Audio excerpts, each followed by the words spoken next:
விக்னேஷ் இறப்புல நான் அதையும் சொல்லிடுறேன். இல்ல, விக்னேஷ் இறப்புல அவங்க அம்மாவுக்கு கண் ஆபரேஷன் செய்யணும்னு பணம் வாங்கியவன் எவன் என்று எல்லாருக்கும் தெரியும். பொதுவெளியில அவங்க அம்மாவை நான் சொல்றேன், அவங்க அம்மாவை அவர்கள் அம்மாவை அழைத்துக் கொண்டு போய் மன்னார்குடி சட்டமன்ற உறுப்பினர் அண்ணன் ராஜா அவர்கள்ட்ட நிறுத்தினேன். அன்னைக்கு அவங்க எல்லாத்தையும் சொன்னாங்க. ஏன்னா உயிர் தியாகம், அன்னைக்கு காவிரி நதிநீருக்காக உயிர் தியாகம் செய்த அப்படிப்பட்டவனின் உயிர் தியாகத்தை கூட வசூல் செய்து வயது வளர்த்த கும்பல் நாத்தாக்கா.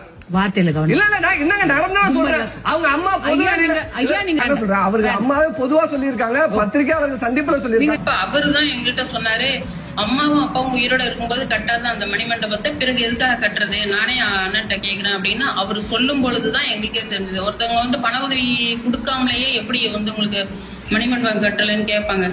செய்திருக்கணும் தானே. எனக்கு சொல்றது பிடிக்காத ஒன்று, நீங்க கேட்கறதுக்காக நான் சொல்றேன். வெளிநாட்டுல இருந்து கேட்டாங்க, அம்மா தம்பி இறந்து கொஞ்ச நாள் தான் ஆகுது, அதுக்குள்ள உங்களுக்கு கண்ணில் அறுவை சிகிச்சைன்னு சொல்லி கேள்விப்பட்டோம், என்ன பண்ணுது, எந்த டாக்டர்கிட்ட காமிக்கிறீங்க, பண உதவி கேட்டிருக்காங்களே அப்படின்னு. அப்ப எனக்கு ரொம்ப பிள்ளையை இழந்த வேதனையை விட இது மிகுந்த வேதனையை கொடுத்தது. நம்ம மருத்துவமனைக்கே போகல, கண்ணில் பிரச்சனை இருக்கிறது உண்மைதான். ஆனா அதுக்காக மருத்துவமனைக்கு போகாமலேயே எனக்கு அறுவை சிகிச்சைன்னு யார் முடிவு பண்ணது அப்படின்ற அந்த வேகம்லாம் இருக்கு.